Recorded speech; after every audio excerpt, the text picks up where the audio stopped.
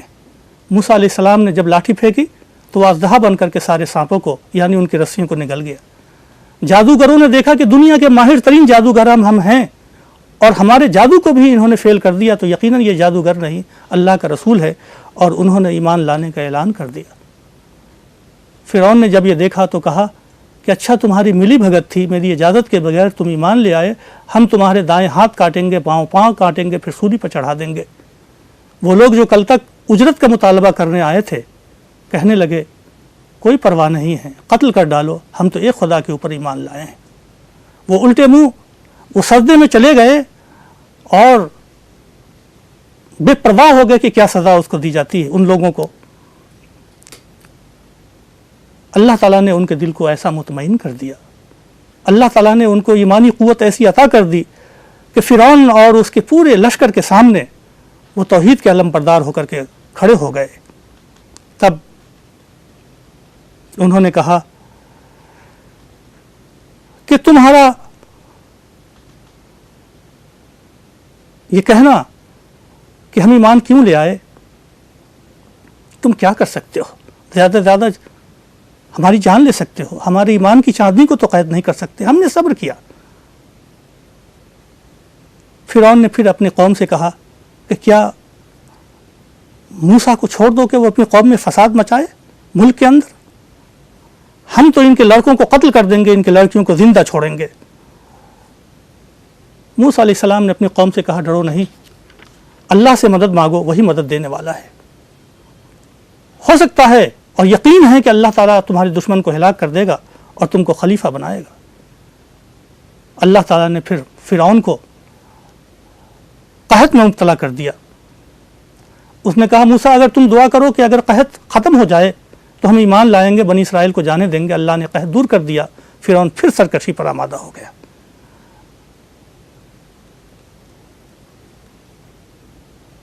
پھر اللہ تبارک و تعالی نے کہا کہ بالآخر ہم نے اس قوم کو مختلف عذاب میں اور مبتلا کیا، مثلا ان پہ خون، جوں، میڈک، ٹڈی دل وغیرہ وغیرہ کے عذاب بھیجے، پھر بھی نہیں مانا انہوں نے، تو اللہ تبارک و تعالیٰ نے ان کو ہلاک کر دیا اور موسیٰ علیہ السلام اور ان کی قوم کو نجات عطا کی۔ لیکن نجات حاصل کرنے کے بعد بنی اسرائیل کی قوم بھی عجیب قوم تھی، یہ یہودی جب نجات پا کر کے آگے نکلے تو دیکھا کچھ لوگ بتوں کی پوجا کر رہے ہیں، تو کہنے لگے کہ ہمارے لیے بھی ایسے معبود بنا دیجئے جس طرح ان کے معبود ہیں۔ موسیٰ علیہ السلام نے کہا کہ تم جو مطالبہ کر رہے ہو مطالبہ جہالت کا ہے۔ پھر ہم نے موسیٰ علیہ السلام کو 30 رات کے لیے بلایا اور 10 کا اور اضافہ کیا، 40 راتوں کا۔ اس پیریڈ میں، اس عرصے میں یہودیوں نے ایک بچھڑے کو پوجنا شروع کر دیا۔ موسیٰ علیہ السلام جب تشریف لائے تو انہوں نے اپنے بھائی کا محاسبہ کیا کہ تم نے کیوں ان کو پوجا کرنے دیا۔ انہوں نے کہا کہ قریب تھا یہ مجھے قتل کر دیتے، تو دشمنوں کے سامنے آپ ہمیں رسوا نہ کیجیے۔ پھر اللہ تبارک و تعالیٰ نے کہا کہ ان میں سے 70 لوگوں کو لے کر کے آپ آئیں، اور جب وہ پہاڑ پہ گئے تو اللہ تعالیٰ نے ان کے اوپر پہاڑ کو اس طرح کر دیا کہ جیسے وہ گر جائے گا۔ پھر ان سے مطالبہ کیا کہ آپ کتاب کو مانیں، اور اگر نہیں مانیں گے تو آپ کا حشر وہی ہوگا کہ جس کا وعدہ موسیٰ علیہ السلام نے کیا ہے۔ حضرت موسیٰ علیہ السلام کے اس تفصیلی قصے کے بعد اللہ تبارک و تعالیٰ نے بنی اسرائیل کا قصہ بیان کیا ہے، اور خاص طور سے یہاں حضرت محمد صلی اللہ علیہ وسلم کی رسالت کی جو بشارتیں توریت اور انجیل میں موجود ہیں ان کی طرف اشارہ کیا ہے، اور یہ بتایا ہے حضرت محمد صلی اللہ علیہ وسلم کی رسالت کہ جو بشارتیں تورات و انجیل میں موجود ہیں ان کا تذکرہ کرنے کے بعد پھر سلسلہ کلام جڑ گیا بنی اسرائیل کی طرف۔ سبت کے دن انہوں نے جس طرح مچھلیوں کا شکار کیا، جو وعدے انہوں نے اللہ سے کیے تھے ان کو جس طرح سے انہوں نے توڑا، جس طرح وہ خواہشات کے پیچھے پڑے، جس طرح انہوں نے کتاب اللہ کی بیع و شراء کی، جس طرح موسیٰ علیہ السلام کو تکلیف پہنچائی، ان سب کا تذکرہ کرنے کے بعد ایک خاص شخص کا تذکرہ بھی یہاں آیا کہ ان میں ایک شخص تھا جس کا نام بلم بن باور تھا۔ وہ ایک عورت کی محبت میں گرفتار ہو کر بڑا عالم و زاہد تھا، اس کے باوجود بھی وہ فسق و فجور میں مبتلا ہوا، موسیٰ علیہ السلام کے مقابلے پر آیا۔ اللہ نے اس کی مثال کتے سے دی ہے کہ وہ زمین سے چپک گیا، اور وہ کتا ایسا کہ اگر ڈنڈا اٹھاؤ تب بھی ہانپے، نہ اٹھاؤ تب بھی ہانپے۔ کہا یہی مثال ہے ان لوگوں کی جو اللہ کے دین کے مقابلے کے اندر آتے ہیں۔ یہ سورہ ختم کرتے ہوئے اللہ تبارک و تعالیٰ نے ایک خاص ہدایت فرمائی کہ جب قرآن پڑھا جائے تو تم کان لگا کر کے سنو اور خاموشی اختیار کرو تاکہ تم پر رحم کیا جائے، اور اللہ کے دربار میں عاجزی سے آؤ، گر گراتے ہوئے آؤ اور استکبار نہ کرو۔ حضرین، آپ نے ملاحظہ فرمایا پروگرام تفسیر قرآن۔ اللہ مجھ کو اور تمام انسانوں کو قرآن سے روشنی لینے اور اس کو سمجھ کر اس پر عمل کرنے کی توفیق عطا فرمائے۔ ناظرین، دیکھنا نہ بھولیں آج شب حرم شریف مکۃ المکرمہ سے نماز عشاء، نماز تراویح کا لائیو ٹیلی کاسٹ۔